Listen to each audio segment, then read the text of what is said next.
feel like as a musician, you're always never quite satisfied and you're always searching for sound. If you find your sound, it becomes like kind of stagnant, you know. As a musician, you should be constantly trying to like come up with new sounds, new songs, new ideas.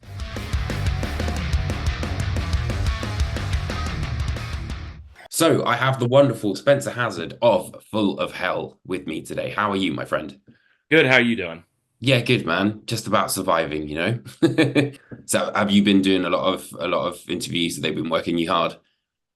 Doing an it's like between having to do like full-time work, get ready for tour. I live on a farm as well, so I've just been like busy for the last like 2 weeks. It's just like no time at all. Oh man. So do you work full time on the farm as well? So essentially, my dad does a construction company and he has a warehouse, and me and my wife live on the warehouse property Oh and no he way. got a bunch of farm animals. So we take care of the farm animals, watch over all the like construction like trailers and equipment and stuff, and then I do construction when I'm not on tour. Oh no way. That's so wholesome for such a like demonic sounding band that you've got. So obviously we're here to talk about Coagulated Bliss. So I guess we'll just start with, the title of the record. So what could you sort of shed a little bit of light on that for us? Dylan comes up with all the titles and lyrics and stuff. But I know conceptually for this record, it has a lot to do with like growing up in small towns. Even though we live in like a rural area, like you can still see the juxtaposition between like a big city with like problems with like crime and drugs. Dylan lives in more of like a backwoods area, Pennsylvania, and then the rest of us live in this town called Ocean City, which is a couple hours away from Baltimore, but it's like a small resort town. Like during the summertime, there's like 500,000 people, but during the wintertime, there's like 20,000 people that live here. And does that kind of tie in with the artwork then as well? Yes, so you can see like on the back cover, there's like statues and stuff, and that's like actual art that's on our drummer Dave's property. Like his grandfather was like a professional bodybuilder like in the like 40s, but then when he moved here, like he lived in Baltimore forever, and then when he moved here he just did a bunch of like outsider avant-garde statues all around Dave's property. In the artwork there's like glimpses of like the boardwalk and like the archway welcoming people into our town. And the guy that did it is this guy named Brian Montori. He's done stuff for like Dillinger Escape Plan and Poison the Well and stuff like that. Yeah, and that's like one thing we wanted to like differentiate between Full of Hell and Jarhead, because Dave plays in both. Jarhead is very like his records are very thematically about like the conditions he's grown up in, whether it be like around drugs or like, violence. Dave has lived a pretty crazy life, but like, so Jarhead writes about that stuff. Like, Dave's has family members in and out of jail, rehab, and like that's very much impacted him. But Dylan wanted to write a similar thing from like almost an outsider perspective of like how we view that kind of stuff, rather than like we all grow up in it but grow up in it in different degrees. Wow, cool. It's also the first album I think I've seen in a while that has color, apart Oh from your yeah. types. Yeah, like I mean, I always like with the Mark McCoy records, which would like, like that series of records with like the monochromatic stuff, like we really like that stuff, but it's just it got to a point where it felt like the music has changed somewhat. So we were like, we need the artwork to reflect the change in the music. Because if we did another monochromatic black and white record, it would feel redundant because it doesn't really fit the music as much. The type of band we are, you get like pigeonholed with being like, oh, the artwork has to look this way. You have to do this color for t-shirts. You got to do this, and it's like, why don't we actually stick out and have like pink t-shirts on a death metal tour, tie-dye stuff, like, With that sort of, one of the things I did want to kind of ask about is, like how do you write a full of hell record? There's so much going on, man. Like, how do you figure out, like especially on this album, like, there's elements of like drone and doom, but then you've got grindcore, then there's kind of like almost like a post-rock kind of vibe. It's really interesting. I always just say, as long as it sounds good to me, it can fit in a Full Hell record. As long as it sounds cool, I will make it work. Like, my biggest thing is making sure something doesn't sound contrived or forced.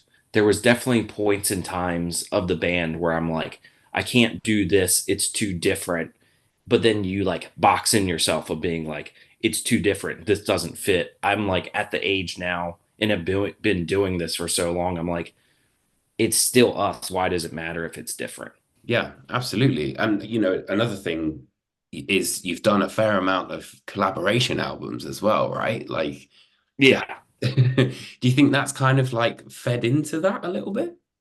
Oh yeah, for sure. Like, it's every collaboration has been a completely different experience. So it's like doing a record with the body is a completely opposite end of the spectrum of doing a record with nothing. And that's not just sonically or musically, that has to do with like the concept of writing. Doing the records with the body, it's like very much improvised in the studio. Whereas with like the Nothing record, was we wrote the record like I would say a year and a half before we even recorded it. And like I mean the first time we ever did anything with that was playing it live at Roadburn. We wrote it in 4 days, took a like 6 month break, practiced for an hour before the set, and then played it for the first time in front of 3,000 people. Wow. And then like sat there with the demos for like a year, came back to it, and then made the record. So it's like completely different like ways of thinking. Yeah, absolutely. And so does that kind of like for example, when you're approaching Coagulated Bliss, does that sort of inform the way that you guys might tackle a record just yourselves? The thing I take away from these collaborations is like with the Nothing one I've talked about before is learning what serves a song and not necessarily having too much in it. And as well, using from the body collabs, using the studio as an instrument rather than like a recording device. Interesting. How do you forgive my ignorance here, but how do you use the studio as an instrument?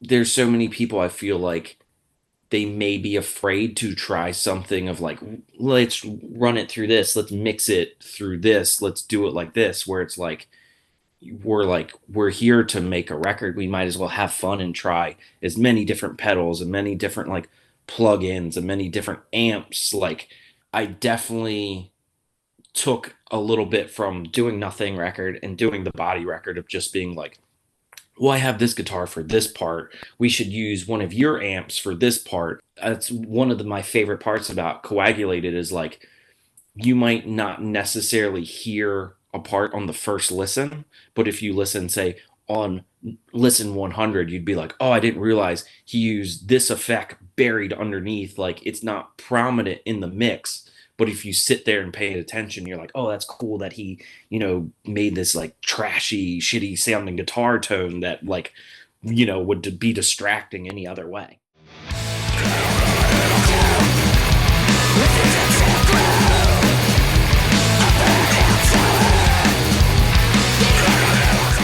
I think it might actually be the self-titled track, Coagulated Bliss.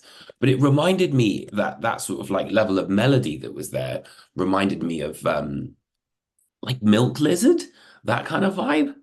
Yeah. That And like I've never been like a gigantic fan of Dillinger Escape Plan. Like my favorite Dillinger record is the Mike Patton EP. yeah. Um, that's always been my favorite, but it's like definitely taking influence, specifically that song. And that's like one of the like usually I will come up with a riff and bring it to Dave that was like one of the first songs where I came and I was like, I don't have any ideas. We should just write a song together. And we came up with a song maybe in like 20 minutes. We finished that song completely. But it's very influenced by noise rock stuff. Like I was very in the mind of like Today Is the Day, like Oh, an cool. am rep, like that type of like influence. I guess talking about noise and all that sort of stuff, I'd be remiss if I didn't address your insane pedals, man. Like how how do you how do you come up with those noises? Like what, literally from a sort of like noise pedals for dummies, let's just say. With the droney stuff, it's definitely like just taking like a standard distortion pedal and just like trying to manipulate it to make a more like creative sound rather than just being Oh, like, I'm going cool. to stack this pedal on this pedal. I just like lately, like getting different flavors of like feedback has been like what has been interesting me the most rather than like I said like in yeah, there are stupid sounding pedals, but that's what also makes those pedals good because it makes you have to be creative because you're like, there's no way I would ever be able to use this pedal for like writing a song or whatever. But then you can like hear the sound and be like, but maybe I can use it as like I said earlier, like flavors and hidden Easter eggs and stuff like that. Oh, wow. And then like I saw like the way you sort of use them, you like shake them. Is that right? Am I Yeah, like yeah. Yeah, like and that's like I started making those. I've like taken a break from making like the noise devices just because it's like dealing with international shipping has like in the last like 2 years has been a nightmare. So I was just kind of like, I need to take a break from it. But yeah, it's like there's this band from Japan called Endon, and one of the guys in that band has a company called Massive, MASF, and he had a little noise device and like that you shake and Dylan will like put it in his mouth and it's almost like a harmonica. But I really? was just like, I'm gonna try to like do something on my own. Wow. That's crazy, man. But like, so I've often, wondered this about sort of avant-garde and noise and things like what, you know, what is the sort of definition of sound then? Because some people would just say it's feedback, but if you're manipulating the feedback, that technically that is a kind of instrument, right? I'm mainly interested in noise for myself because I'm like, I like making it. I think it's interesting. I think it's fun to do. And I like listening to it because I would like to imagine their mindset of being like, I understand why I would make that sound, but I'm curious on why this person would make this sound. And that's why I feel like listening to noise is interesting because it's like might not necessarily be something that I would ever do, but I like to think of them and like I said in their mindset of being like what was their inspiration to do this? Yeah, I mean, I'm kind of fairly uninitiated to the avant-garde arts, but I'm getting there. It is quite an abrasive sort of thing to get your head around. But then I think, when you have bands like Full of Hell, that kind of opens the gateway, right? Because you'll have like grindcore fans who may not have listened to this, but then because you guys are bringing it into your music, that's something new. Yeah, and it's like hopefully because like I said earlier, it's like I know for a fact that we take influence from other bands that have similar ideas as us. So from that, like I hope it's a similar situation where it's like they listen to us and then look up what influenced us and then from there look up what influenced that influence kind of thing. And that was my always my favorite thing to do when I first started getting into music is just like reading the liner notes of like CDs and stuff and being like, oh, who's this band, like, oh, we want to thank this band or like this influence, like a very important record for me getting into noise was the final Insect Warfare record, which is just a noise record. And they list being like, this record was influenced by this band and this band and this band. And then, as well as like listening to Sun, they would like collaborate with like a bunch of different noise artists and stuff. And from there, you find out about like listening to Sun, I found out about John Weiss, who at one point was in Bastard Noise, which then led me down to find out about Man is the Bastard, which then you find out he's also in Sissy Spacek. So it's like, Oh wow. Yeah, and then deeper the rabbit hole goes, right? yeah, Yeah, man. I remember like all the death metal bands and stuff that I, discovered from their t-shirts that they were wearing and all that sort of stuff. It's awesome. yeah. It really is. And that's like one thing too. Like I've always said, like, is my favorite thing because it's like you always see so many bands come out in like like almost uniforms to come play the show, like play shows and stuff. But my favorite thing was always seeing a band I really liked and seeing their T-shirt and being like, "Oh shit, I need to check out this band," or being like, "Oh, I can't believe like they like that band too." Like that was always like a little treat for me. Yeah, yeah, yeah. It's yeah, like your own little Easter egg, but Yeah. I feel like that's kind of lost now too. It's just like because I feel like everything like it's a lot of stuff is way more like image based, or even people like a lot of bands now too. It's just like they wear the same t-shirts of like what bands are perceived as cool rather than being like, I mean, all of us like in Full Hell are just like, I'm gonna just like hopefully wear this t-shirt and someone will actually check out this band on my t-shirt kind of thing.